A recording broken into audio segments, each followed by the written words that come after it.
और listen me student, आज हम रिजॉल्विंग पावर को यूज करेंगे। तो रिजॉल्विंग पावर एक ऐसा ऑप्टिकल इंस्ट्रूमेंट की केस है कि this is the resolving power.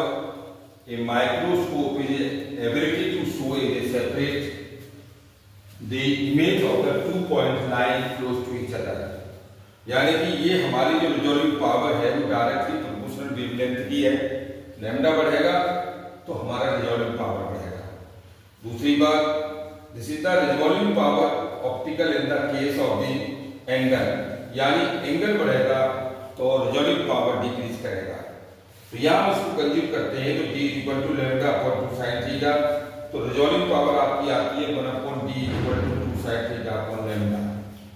अच्छा, फिर वो आगे कहता है कि इसको हम यहाँ कंज्यूम करते हैं तो डेल थीटा इक्वल टू हमारे पास डिफाइन होता है sin थीटा को 1.22 लैम्डा f अपॉन 2a, और इसको हम मेजर करते हैं 0.61, इससे हम डिवीजन लगा देंगे तो लैम्डा अपॉन a, और ये d इक्वल टू 2a के बराबर है स्मॉल एलिमेंट की।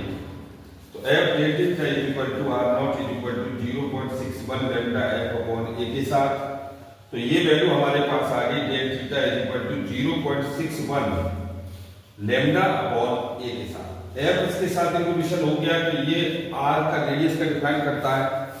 ये जो हमारे पास r है, ये r जो हमारे पास वैल्यू है वो f डेल थीटा के बराबर होता है, और जब हम डेल थीटा के बराबर इसे कर देंगे तो हम इसकी जगह लिख सकते हैं f डेल थीटा।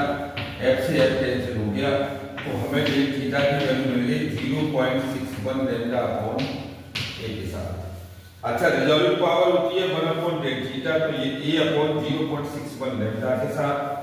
तो d upon f equal to होता है 2 tan थीटा, तो रिजॉल्विंग पावर हो गई 2a अपॉन 1.22 लैम्डा, यानी v theta equal to v 1.22 lambda upon d के साथ। तो ये आपकी वैल्यू आ गई 1.22 lambda upon 2 tan theta upon 1.2 lambda upon 2 sin theta. यानी कि ये सारी चीजें हमें मिल गई। तो हमें रिजॉल्विंग पावर में इसी में टेलीस्कोप भी कहा गया है। तो टेलीस्कोप ये कहता है कि resolving power telescope is ability to show is separate the image to distinguish object line close to each other.